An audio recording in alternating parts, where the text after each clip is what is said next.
Hello lovely people and welcome to this tutorial using the McGrath Dark Galaxy palette. I know tutorials aren't super popular and I don't expect to get super many views on this video, but a couple of you requested this look because I posted it on Instagram a while back and I promised to do a tutorial, and here we are. And I actually really like filming tutorials, even though I must admit myself I hardly ever watch tutorials.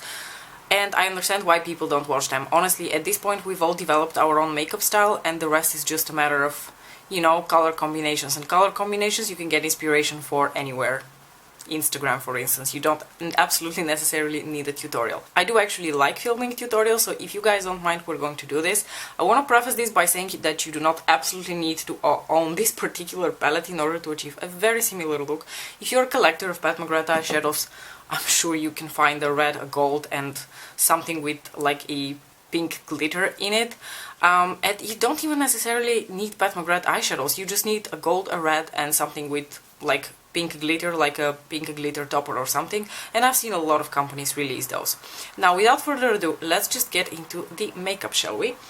I'm going to start off the look with this beautiful metallic red shade over here. I'm going to grab a small blending brush for that because I want to have a little bit more precision when I'm applying a shade like this with a more metallic texture rather than a matte texture. Something that I consider a true advantage of Pat's eyeshadows is that they're so versatile despite their formulas. So you can definitely use more glittery and more metallic types of shades, blend it through your crease, and it will work out. That's one of the reasons I really love her eyeshadows. I'm going to dip into the red shade, and I'm first going to like start building it up here into the outer corner without putting too much pressure and without really already wanting it to be like very impactful and opaque. I just want to have a sheer layer of it, so to say, so that I can blend it through my crease. And I grabbed a smaller brush for that, like I said, because I feel like that gives me a bit more precision and control.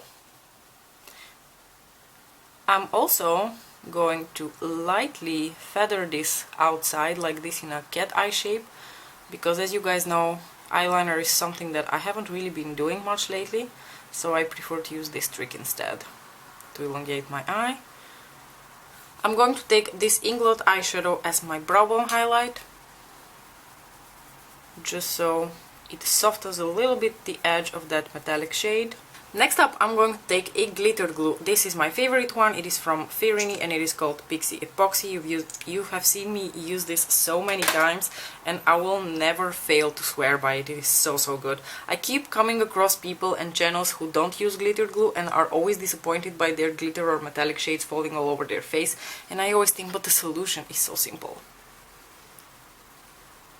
Applying a thin layer of that also onto my outer corner because I would like to build up that red shade now that we have blended it through the crease. I'm going to take a flat shader brush such as this one, and now I'm going to go consequentially into the metallic red shade to build it up onto the outer corner, and then the golden shade so that I can build it up more towards the inner part of the lid.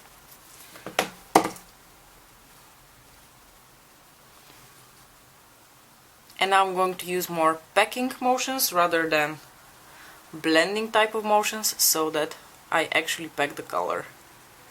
Look how much more intense it is now that it's over the glitter glue and packed with the right brush. Now I'm just going to flip the brush and use the opposite side to apply the gold shade.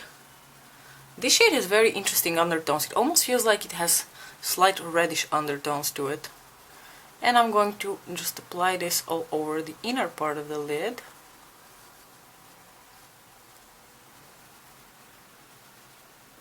Now clearly you can see now that the two shades are not very well blended, so I'm going to grab the brush now and start doing this, and I'm going to flip between the red and the gold just to marry them a little bit better in the center. Just flip between the two so that you get a nicer gradient. I'm going to take the blender brush again. Next I'm going to take this small precision brush and go into this shade here, which is the sort of like goldy pink glitter duochrome topper kind of shade, and I'm going to pop that into my inner corners.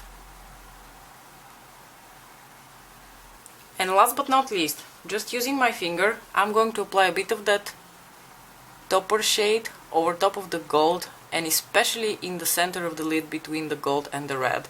I feel like this sort of pink transition makes the eyeshadows flow into each other even smoother.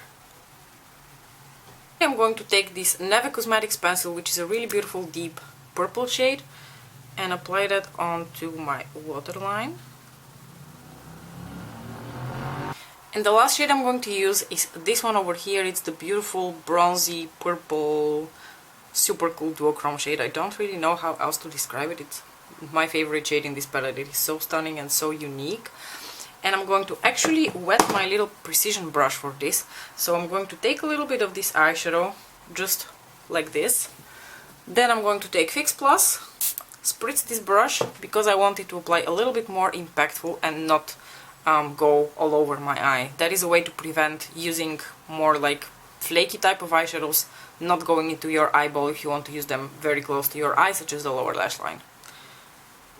So I'm just going to paint that now onto my lower lashes, very very close to my lower lashes actually.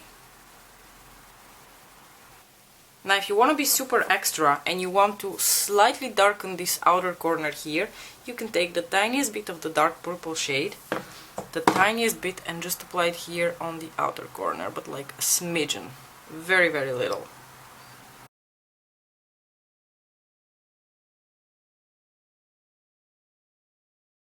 I think in the original I was wearing a different lipstick, but today I chose for something a little bit lighter and I added sparkle onto it.